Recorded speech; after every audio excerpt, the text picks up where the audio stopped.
Olá, amigos, boa tarde, sejam bem-vindos. Está no ar o Baixada Esporte, ao vivo, para todo o litoral paulista, ao vivo também pela internet. Falamos para o Brasil e para o mundo inteiro.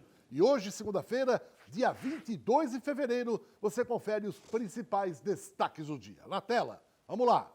Santos busca empate, frustra o Fluminense e fica com a última vaga na Taça Libertadores da América, ou seja, missão cumprida. Outro destaque do Peixe, hein? Santos fecha a contratação de Ariel Holan, que deve chegar no Brasil até o final de semana.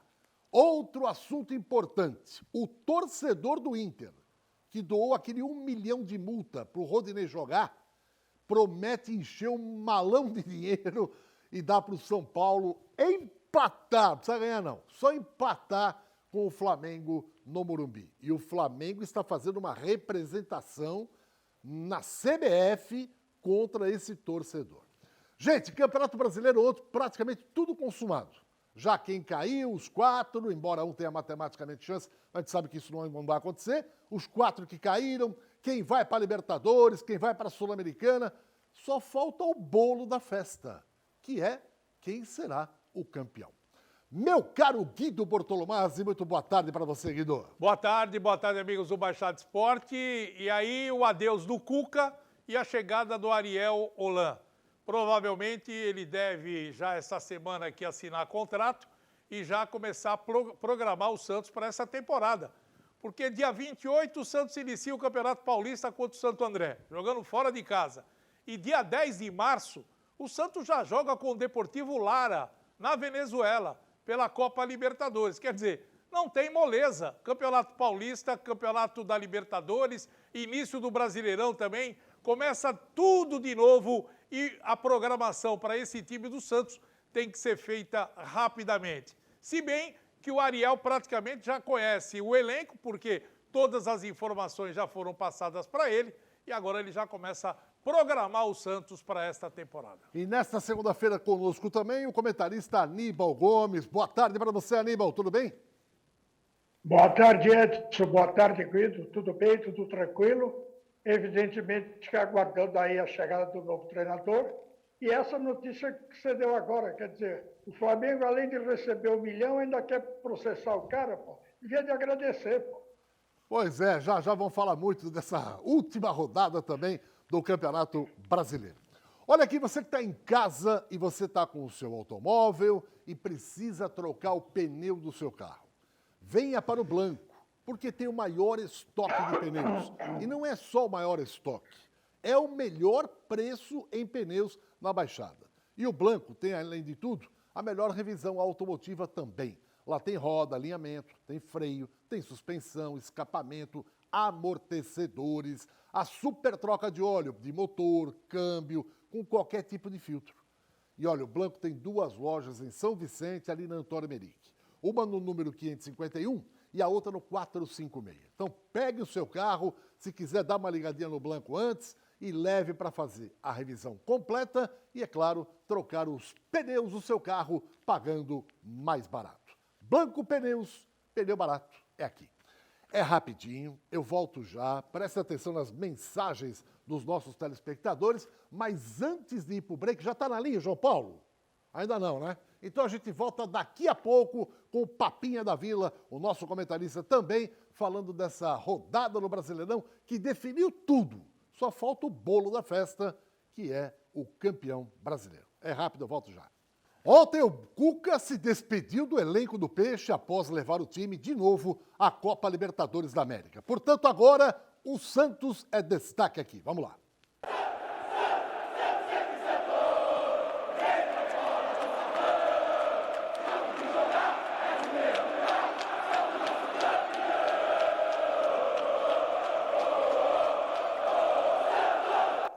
Santos 1, Fluminense 1, na tela, com os nossos comentaristas falando desse jogo e da despedida do Cuca. A gente vai ouvir a última coletiva dele daqui a pouquinho. Guido Bortolomazzi, João Paulo e Aníbal. Começo com você, Guido. Bom, eu já sentia que o Santos teria dificuldades para vencer a equipe do Fluminense, mesmo porque a gente já vinha comentando que a equipe vinha caindo de produção nos últimos jogos, depois de perder a Libertadores, a equipe sentiu, a saída do Pituca, do Lucas Veríssimo, o Soteldo também, que acabou ficando de fora aí nesses últimos jogos, entrou somente no segundo tempo, fez o que tinha que fazer e até ajudou muito, mas a gente sente que a equipe do Santos agora vai ter dificuldade para a remontagem do time, né? E o time do Fluminense cresceu muito na reta final do Campeonato Brasileiro. Está com uma equipe muito bem formada e aprontou para cima do Santos. Poderia até ter vencido a partida aí, ó. Nessa bobeira de marcação, quase o homem aí faz o segundo gol e aí as coisas se complicariam. Para você, Aníbal Gomes, foi um empate salvador. Se perdesse o jogo ontem, aí ficaria tudo para a última rodada, hein, Aníbal? Exatamente. Eu acho que o jogo de ontem foi, primeiro, estava em estado de necessidade, porque o Santos precisava se classificar para a Libertadores. Ficou sem voz. Então já entra com uma responsabilidade um pouco maior. Segundo, concordo com o Guido, o time vem num desânimo, num cansaço, perdeu os jogadores, perdeu o treinador ontem, que todo jogador sabia que era despedida, né, que foi um paizão, um amigo e tal. Então, eu acho que o lado psicológico também acabou influenciando na produção do time do Santos. Ainda bem que empatou, se classificou e agora é remontar tudo de novo. O que eu estranho é que o treinador chega até o final da semana e logo depois já tem o início do Campeonato Paulista, que é um tempo pequeno, se não para ele conhecer os jogadores, como o Guido falou, que pela correspondência, pelas informações que ele teve, é uma coisa. Agora, você vê na prática, você vê o jogador, é outro. Mas o pior, como que os jogadores vão se aclimatar a uma nova filosofia? Isso demanda um tempo. Então, realmente é uma partida de estado de necessidade e preocupante com o futuro. Agora, João Paulo, o treinador e um time de futebol precisa ter também, além de talento, precisa ter sorte, né? Você vê, falta, Jamota entrou no jogo, a falta aconteceu, o jogador reclamou, foi expulso e era o zagueiro e muito provavelmente, aí é subjetivo, mas muito provavelmente, aquele zagueiro que é o mais alto do Fluminense estaria ali naquela área, aquele setor ali, na entrada da meia-lua, na entrada da pequena área. Enfim, o cara saiu, o Fluminense ficou com 10, Soteldo mete a bola ali, ninguém subiu, porque lá deveria estar esse cara que foi expulso. E o Jamota, que mal acabou de entrar, primeiro toque na bola, põe na rede e o Santos carimba o passaporte. Futebol tem disso, né, João? Primeiramente, boa tarde, Edson, Guido. Eu acho que é o seguinte, o futebol, eu acho que eles estão jogando mais hoje para o resultado, entendeu? A gente tem assistido futebol, um futebol muito deficitário em relação ao que a gente viu no passado. Eu sou até suspeito de falar isso, porque eu fui um ex-jogador de futebol e eu peguei uma geração que tinha jogadores talentosos. Mas eu acho que o futebol hoje, ele é visado mais por termos, vamos dizer assim, monetário. As pessoas não estão ligando muito para o que está acontecendo dentro do campo. Futebol sem criatividade nenhuma.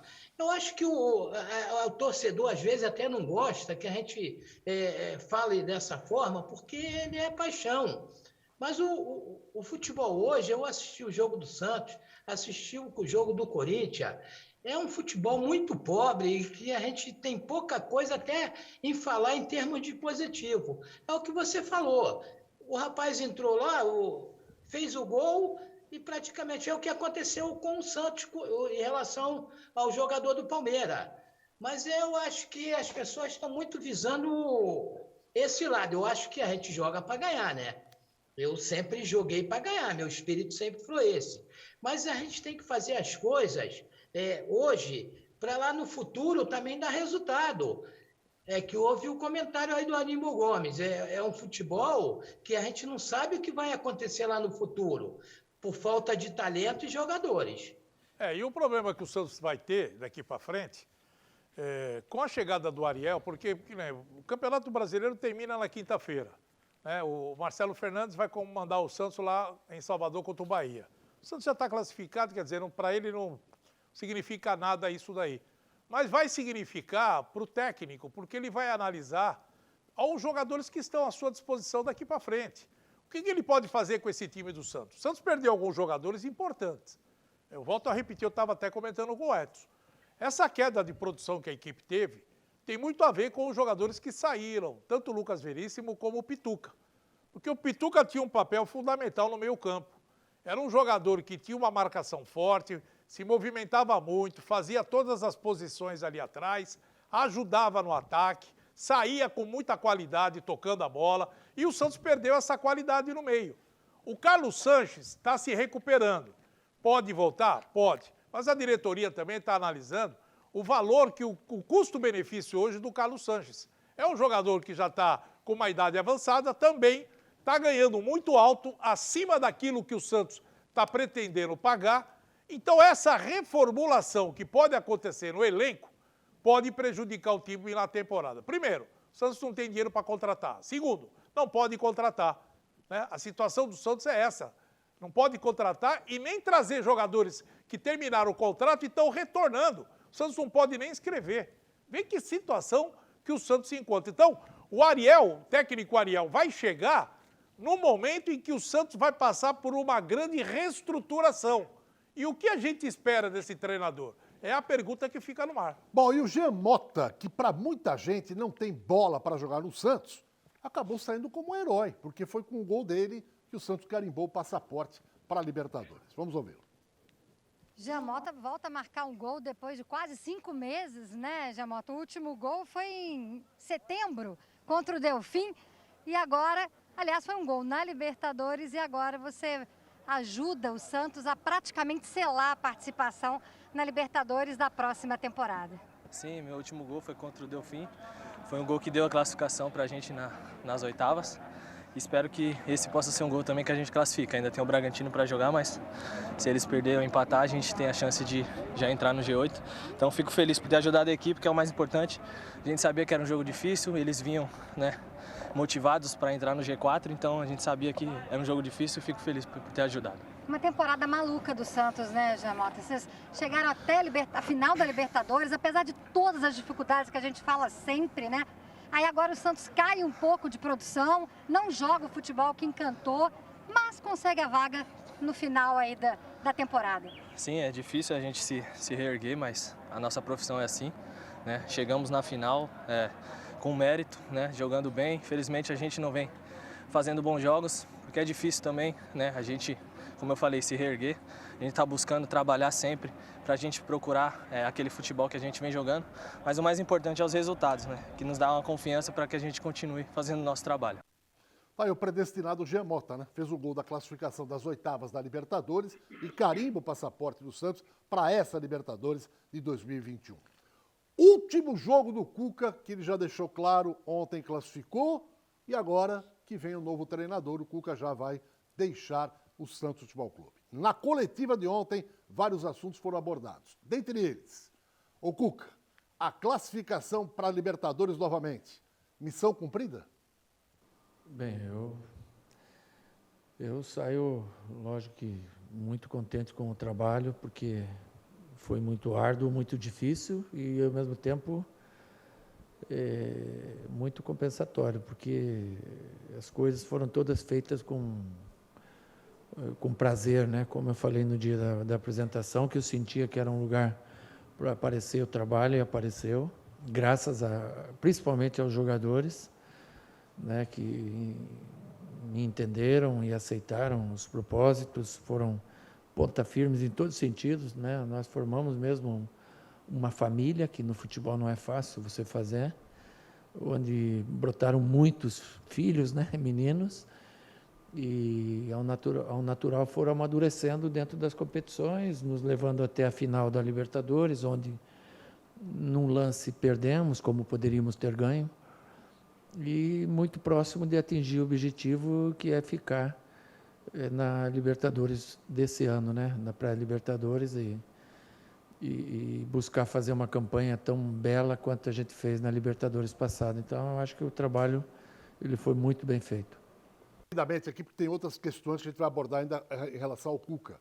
Você lembra aqui do Bortolomás que na segunda passagem dele, a primeira não, na segunda, ele tinha tudo para levar o Santos para Libertadores, de repente, bum, o Santos caiu no abismo, ele perdeu a vaga. Agora ele voltou com aquele gostinho. Primeiro ele levou o Santos para a final de uma Libertadores. E agora, nessa reta final, fala, pô, será que eu não vou deixar o Santos de novo? Ele conseguiu. Missão cumprida, né, Guedes? Missão cumprida porque o objetivo maior do Santos, primeiro, era a conquista da Libertadores, né? O que já lhe daria a condição de participar da Libertadores esse ano e também do Mundial. Não conseguiu, perdeu para o Palmeiras, a equipe ressentiu aquela derrota, sentiu mesmo, o time abalou naquele momento. E aí o objetivo maior era buscar a Libertadores. Se você colocar tudo num prato e fazer uma comida em que você coloca vários ingredientes, você vê que todo mundo deu de mão beijada a classificação para o Santos. O Santos ganhou essa classificação de mão beijada, essa é a verdade. Porque você viu os resultados que as outras equipes não alcançaram por falta de capacidade. Porque o Santos teve momentos que ficou atrás do Corinthians, e o Corinthians com 2 jogos na frente, poderia ter vencido partidas em casa que lhe daria a condição de classificação. O Santos acabou não conseguindo resultados dentro de casa por falta de capacidade. Enfim, todos os ingredientes acabaram ajudando o Santos a buscar a classificação. Porque se você analisar friamente o que aconteceu com o Bragantino, o que aconteceu com o Atlético Paranaense, né? Eram equipes que estavam brigando diretamente com o Corinthians, com o Santos na vaga, você vê que o Santos teve sorte em determinadas rodadas do campeonato. Bom, perguntaram para o seguinte, para o Cuca. Cuca, qual é o legado que você deixa no Santos hoje? O legado, eu acho que fica principalmente o ambiente que nós formamos. Não é fácil formar um ambiente dentro de um contexto como nós tínhamos. Graças a Deus está se equalizando tudo. E esse pessoal abraçou o Santos com amor mesmo, né? Quando a gente vê um time ganhar jogos importantes e a felicidade que eles tinham dentro do vestiário e podiam escolher qualquer música para cantar e cantavam o hino do clube, isso é contagiante, né? Então, eu acho que esse é o maior legado que fica, não que eu deixei, que eles deixam aí, o torcedor deve abraçar sempre esses meninos. E cada lugar que a gente passa é um aprendizado que se tem. Eu aprendi que a gente tem que valorizar tudo que tem, né? E é o mais importante do que valorizar o que você não tem. Então, nós não pudemos contratar e nós nunca falamos em contratar. Trabalhamos com os meninos e essa valorização aí valeu a pena. João Paulo, esse foi o grande legado do Cuca? Botar essa molecada para jogar? Eu acho que, em parte, ele tem razão nas coisas que ele fala, né? Porque, às vezes, nós estamos de fora, nós temos uma visão completamente diferente à visão dele, né? Ele vive o dia a dia do clube, passou vários momentos conturbados. Agora, você perder uma classificação para o Corinthians, para o São Paulo, eu acho que... Ontem eu assisti o jogo do Vasco e Corinthians, com todo respeito ao homem, né? Não aos jogadores, porque o jogador é uma pessoa que a gente pode comentar sobre o que ele está fazendo. Mas é uma coisa muito lamentável que vem acontecendo no futebol em termos técnicos. Jogadores sem qualidade técnica nenhuma. E, às vezes, nós somos até obrigados a assistir, né? Está assistindo ali, gosta de futebol. Então, eu acho que o Santos, ele, mesmo com as dificuldades que ele encontrou, o clube conseguiu dar a volta por cima. A situação do clube era muito difícil no início, e eles conseguiram devagarzinho de chegar à final da Libertadores e classificar agora para a Libertadores do ano que vem. Do ano que vem não, nesse ano, né? Que vai começar já esse mês agora. Agora, foi a melhor campanha da sua carreira ao longo desses tempos todos, Cuca?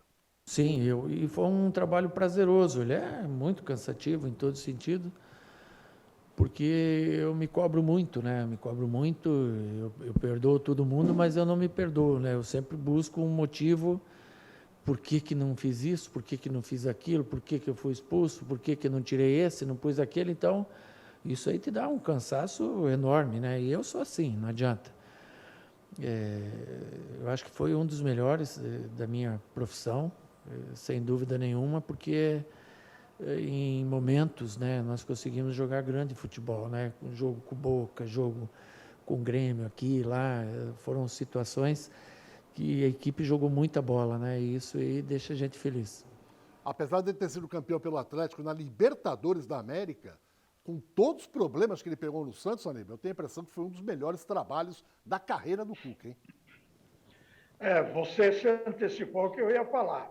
Eu acho que a campanha dele, levando em consideração o total do trabalho, o melhor foi no Atlético, que ele foi, infelizmente, no Mundial acabou estragando todo o trabalho ou invalidando todo o trabalho para o torcedor que ele fez no Atlético. Aqui no Santos ele fez um grande trabalho. Eu vou discordar um pouco do Guido, no sentido de que os outros ofereceram para o Santos chegar a se classificar a Libertadores. Não, o Santos teve o seu papel, o Santos teve o seu valor. Esses meninos, essa molecada, demonstrou condições. É evidente que eles não tinham a experiência que tem o Corinthians, o Grêmio, o Flamengo, o próprio Fluminense está jogando com um jogador de 39 anos, né, perto dos 40. Claro que esse time tem que ter mais experiência. Nós não podemos invalidar que não foi de graça que chegou essa classificação, né? Senão nós vamos ter que dizer o seguinte, inclusive do problema do Mota. Claro, foi predestinado, foi, mas e o jogador do Palmeiras que levou o Palmeiras à conquista, à vitória? Então aquela vitória do Palmeiras foi só porque entrou o jogador e acabou fazendo gol? Não, foi porque ele também, ao longo da sua trajetória, ele foi criando méritos. O problema é saber se foi mais ou menos. Mas, evidentemente, que ele tem. Então, eu acho que foi um trabalho excepcional, um trabalho extraordinário. É aquilo que eu falei, que o João Paulo concordou, de que a gente agora quer imaginar para frente. Por isso que eu falei, chega um treinador, chega praticamente em cima da hora. A dificuldade que ele vai ter de se adaptar e a maioria, não basta isso. Ele gosta de trabalhar com garotos. Não é assim. Porque você precisa ter um trabalho fora do campo, fora do jogo, um trabalho talvez até mais difícil do que você trabalhar taticamente o seu time. Porque hoje a gente vê aí alguns times lançando alguns garotos que não correspondem. E aqui no Santos, se você falar para mim, todos os garotos que jogaram, demonstraram condições até de jogar no Barcelona, no Real Madrid, eu vou dizer para você que nem todos demonstraram, mas formou uma coletividade, como o Cuca fala, formou uma família, como o João Paulo teve em 78. Né? Formaram uma família, confiaram, acreditaram, sentiram o problema e foram para a conquista. Então, eu acho que essa conquista do Santos não foi dada pelo Santos, não. O Santos procurou, o Santos foi em busca e o Santos conquistou. Cuca, que lembrança maior você leva dessa terceira passagem pelo Santos? Eu não posso dizer que tenha sido um, porque foram diversos, sabe? Assim, se lançar meninos como o Ângelo entrar no Maracanã com 16 anos, sabe? Isso é um momento histórico. E esse menino vai ser um baita jogador, pode escrever aí. Hoje ele tem 16 anos. Quem é pai e tem uma criança de 16 anos, um adolescente, sabe o que eu estou falando. Esse menino com 18, 19, 20 anos vai ser um fenômeno. E como ele, eu cito tantos outros, né? O Balheiro, o Sandro, o Ivonei, o Marcos Leonardo, o Caio Jorge. E vou esquecer o nome de alguns, sem dúvida, mas são jogadores que foram, acho que, o mais marcante para mim, mais até do que os próprios jogos que a gente venceu. E sobre o Ângelo especificamente, Cuca, o que você pode falar desse jogador? E eu queria poder trabalhar o Ângelo como um meia, não como um jogador de lado de campo. Eu vejo nele uma característica de um contra um fantástico, mas se esse um contra um acontecer, sendo ele um meia, um segundo atacante, é o que nós precisávamos hoje aqui no Santos, né? E buscamos em diversas oportunidades com alguns outros meninos. Esqueci de falar o Lucas Lourenço também, que é outro grande jogador. Mas eu queria poder trabalhar ele nessa situação, né? E faltou tempo. Mas ele vai trabalhar, ele é versátil, ele joga na direita, joga na esquerda, e se trabalhar também ele com 16 anos nessa posição de segundo atacante, o meia vindo de trás, eu acho que ele tem tudo aí para ser um grande jogador. Guido. Você sabe que o tempo é a verdade de tudo, né? Porque a gente fica analisando as coisas que poderão acontecer daqui para frente com o Santos. As dificuldades que o time encontra, às vezes, é o que faz a solução dentro de casa. O Santos encontra a solução para arrumar o time com os jogadores da base. Como ele estava falando agora, o Cuca.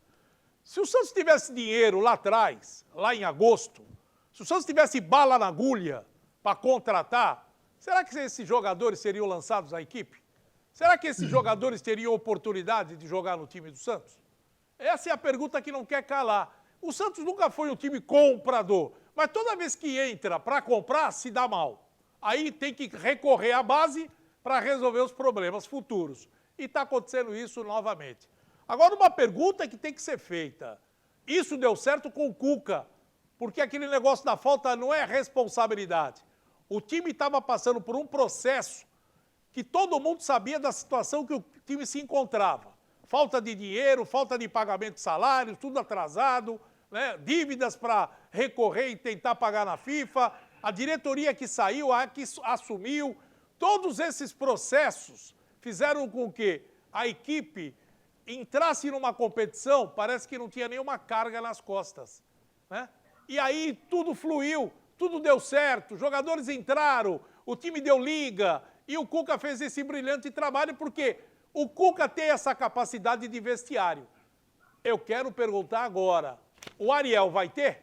Depois a gente comenta sobre o Ariel que está chegando, vamos analisando a última participação do Cuca no comando do Peixe e a despedida dele na coletiva de ontem. Aliás, o Cuca, levar o Santos para a Libertadores foi um prêmio especialmente para você? Sim, claro que é um prêmio porque a Covid ela pegou todo mundo, mas aqui pegou todo mundo mesmo. Eu acho que 2 ou 3 jogadores que não pegaram a Covid. E nós, muitas das vezes, tiramos o time principal para preservar para a Libertadores. Certamente, a probabilidade de ter conseguido mais 3, 4 ou 5 pontos era grande. Então, vamos pôr mais 4, 5 pontos aí, você aonde terminaria? No G4, 5. Então, eu acho que é uma conquista, sim. Outro assunto importante que o Cuca falou. Esse ano, como falou o João Paulo, né, a Libertadores parece que foi ano passado, né? A Libertadores foi esse ano.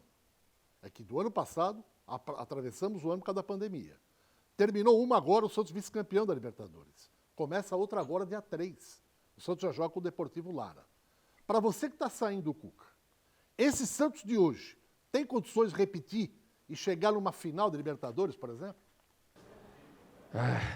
É difícil cravar isso, porque eu sou muito realista, sabe?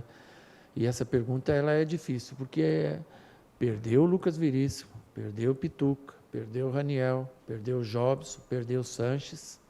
Tem mais um. Estou esquecendo. São jogadores importantíssimos e você está fazendo os meninos, mas você às vezes não faz o menino na hora que você quer. Então, essa diretoria hoje que está entrando, está organizando, está deixando o Santos sem dívidas, o que é importantíssimo, mas não pode vacilar, não pode deixar de cuidar o campo, que é importantíssimo também, né? Então, se dentro dessas conjunções puder sempre dar uma fortalecida no elenco, aí sim o Santos é candidato a chegar na Libertadores de volta. E não são muitas coisas a trazer, não.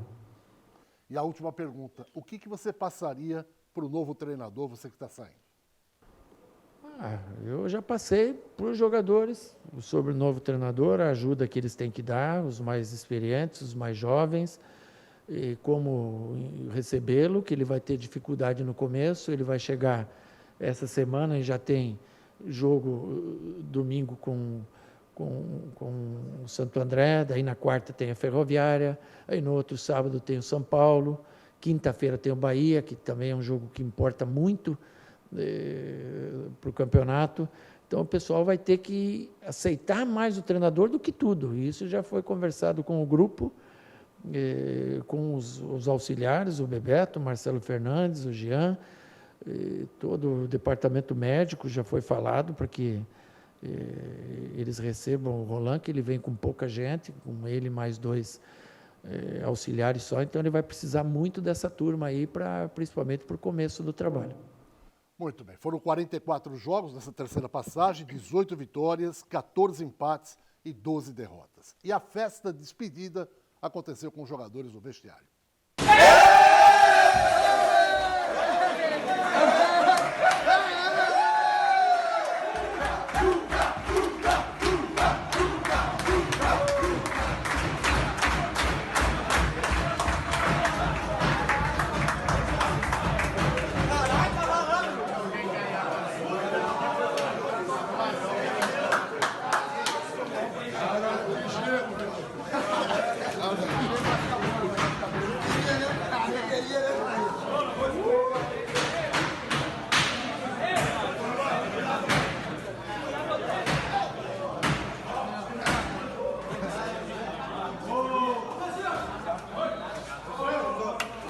Tava geladinho, eu disse.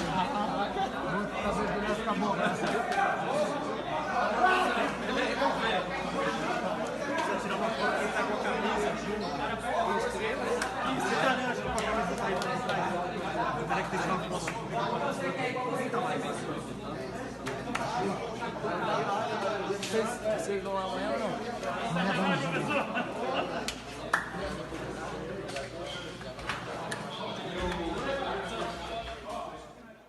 Bom, o importante é o seguinte, boa sorte agora ao Cuca e a pergunta, João, para onde ele vai, hein? Será que é Grêmio, Atlético Mineiro? Para onde vai o Cuca agora, João? Eu não gosto muito de me aprofundar, porque tem umas questões aí no ar, aí, entendeu? As pessoas estão falando aí em relação ao Cuca, né? Mas o trabalho dele é bom, é excelente. Passou por grandes equipes do futebol brasileiro, Atlético Mineiro, várias vezes aqui no Santos. Tem um trabalho bom. Mas sobre essa questão aí, eu não gosto, porque tem umas questões em aberto aí, entendeu? Eu não gosto de me meter muito nisso, não. Agora, em relação à molecada que está subindo aí, eu vou falar assim rapidamente, que eu tive a oportunidade de trabalhar com todos, né? A continuidade ela é sempre importante, tanto para aqueles que estão indo para o profissional, e tanto para aqueles que estão surgindo. Eu acho que tem que dar continuidade a esse trabalho aí, da base aí. Eu tive a oportunidade de trabalhar com todos esses garotos, são promissor, mas eles são muito jovens e eles têm que ter um segmento que eu falo de quê? Não é só comportamento tático dentro do campo, ele tem que ter um comportamento técnico. E alguns deles foram lançados, principalmente no caso do Ângelo, que já está direto no profissional, às vezes até perde algumas oportunidades de estar botando o seu trabalho em dia, que é jogo. Então, eu acho que tem que a comissão, a diretoria, ver esse lado aí e botar essa molecada para jogar aí no sub-20 aí, porque eles vão pegando um handicap melhor. Essa postura do João é interessante, até para analisar a formação do jogador. O Ângelo, com 16 anos, ele está, como falava o professor, está pulando etapas.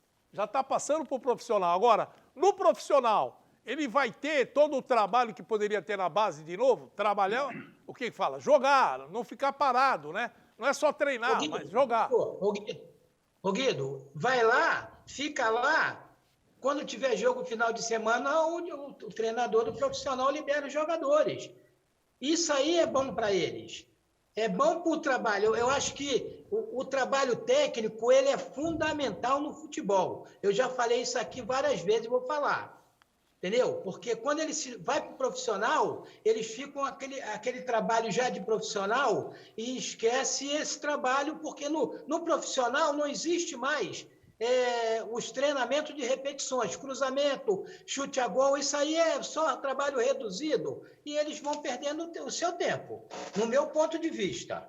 Bom, Aníbal, daqui a pouco você retorna esse assunto aí, Aníbal. Agora vamos, evidentemente, aguardar o Ariel, se é ele mesmo que vai ser contratado, tudo indica que é o novo treinador, e o que ele pretende fazer, e principalmente o aproveitamento dessa molecada da base.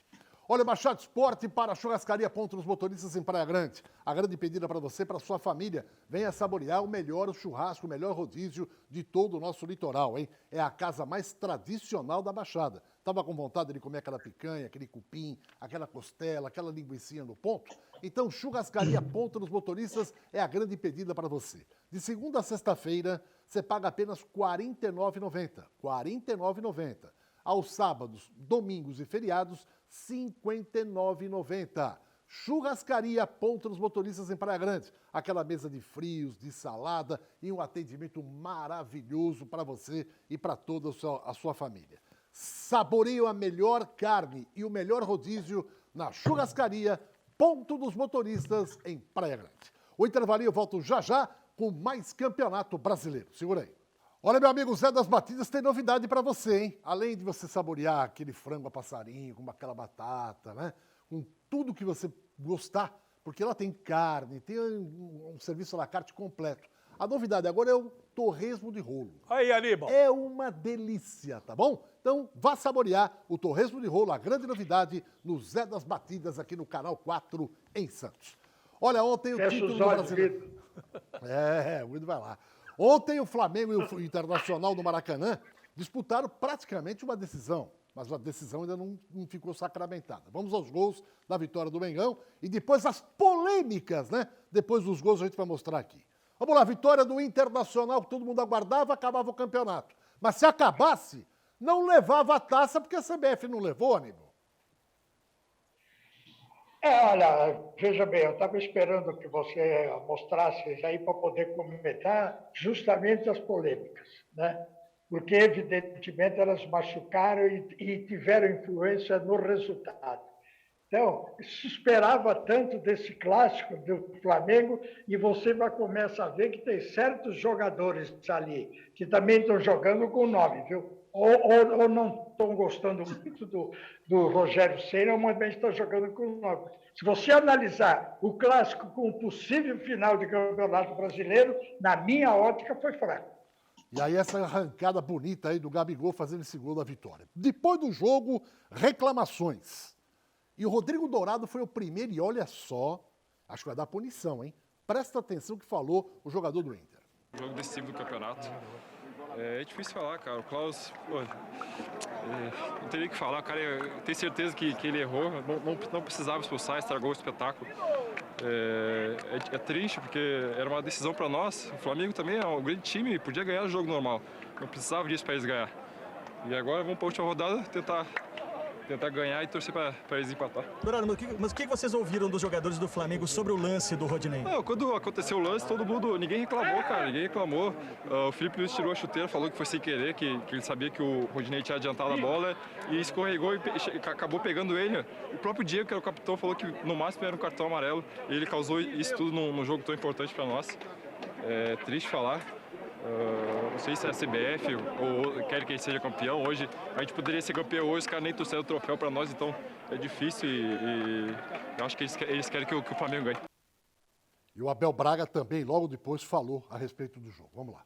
Essa situação também atual, né, que estávamos antes do jogo, foi devido a um resultado em que o Flamengo não participou, o jogo contra o Sport. Então, não acabou. Eu já tinha dito isso antes, que só acabaria se tivesse um campeão. Daqui hoje, só poderia sair um campeão, e que seríamos nós. E eu lamento muito o que aconteceu hoje, porque eu acho o Cláudio entre os 3 melhores árbitros do país. Ele, no lance do Rodinei, ele não deu a falta e o amarelo. Correto? Foi lá, olhou o VAR. Calcanhar do Rodinei está no chão. O calcanhar do Rodinei. Quer dizer, ele chegou na bola, ele estava com a bola dominada. Os jogadores do Flamengo, alguns, não precisa olhar a VAR, isso não é cartão, não é para cartão, não foi nada. Me explica, por que o Gustavo Henrique não tomou cartão amarelo?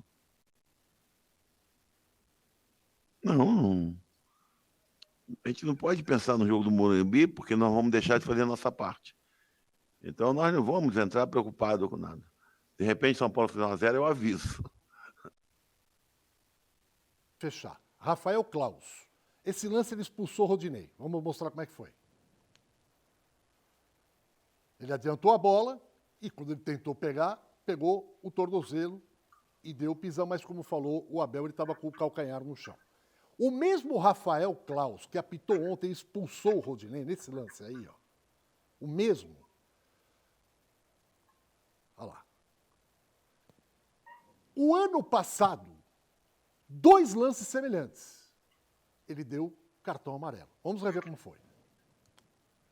Esse jogo do próprio Flamengo contra o Atlético Mineiro. Olha o lance agora no replay como é que foi. Bruno Henrique. Agora aproximando a câmera. Ele tomou cartão amarelo. Rafael Claus apitou esse jogo. Olha lá. Ele não deu vermelho. E ele chegou a ver o lance. Depois, o outro jogo. O Grêmio. Grêmio e Internacional. O Cortez adiantou a bola aí. Semelhante, inclusive. Ele deu cartão amarelo. A pergunta é a seguinte, para a gente fechar rapidinho. Por que ele teria dado vermelho? Porque o cara foi uma besta quadrada. O Rodinei foi uma besta quadrada. E ele quis quebrar a perna do cara. Não vem com essa historinha, não, que quem vê o lance direito, ele estica o pé do lado direito, ele estica a perna para pegar o jogador do Flamengo. Põe o lance. Ninguém fala isso, cara. Ele foi maldoso, ele foi para acertar o jogador do Flamengo. Ele perdeu a bola correu dele. Olha lá, olha como ele estica a perna do lado direito, rapaz. Os caras são idiotas de falar. Ele foi para quebrar a perna do lateral do Flamengo, rapaz. Para você, João Paulo. Ô Guido. Ô Edson, o cara foi por cima, ele foi na perna do cara. O que o Abel tá reclamando? O lance contra o Grêmio e o outro lá contra o Flamengo do Bruno Henrique foi diferente, porque ele pisou no pé do cara. Mas ele foi na maldade, porque o corpo dele tá longe da bola. Ele tá vai certo, ver que João. ele tá vendo que ele não vai chegar mais. Tá certo. O cara, quando tirou a bola, ele pisou no tornozelo do adversário. Ele foi por cima, foi com maldade. Simplesmente isso. O Abel ainda fica reclamando? E para você, Aníbal Gomes? Eu gostaria sobre isso aí, fazer uma pergunta. Foi criado o VAR para elucidar lances. Foi isso.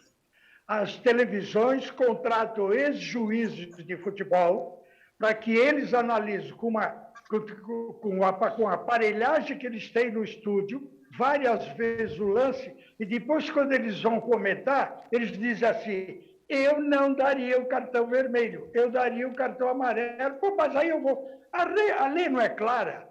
Se ele vai no VAR, se ele vê com toda a técnica, pô, se é para ele falar eu não daria, não precisa ganhar o salário que eles ganham para comentar futebol, para comentar arbitragem. Porque eles não passam para o público isso que o João Paulo falou.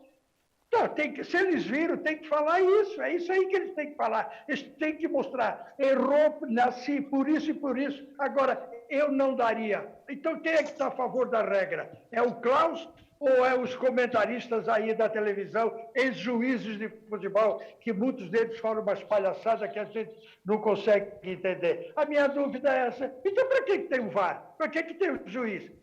Dá um determinado momento na hora. Tem determinados lances que não precisa consultar o VAR. O Klaus podia ter dado o vermelho ou o amarelo na hora que o lance, porque ele estava perto do lance. É isso aí.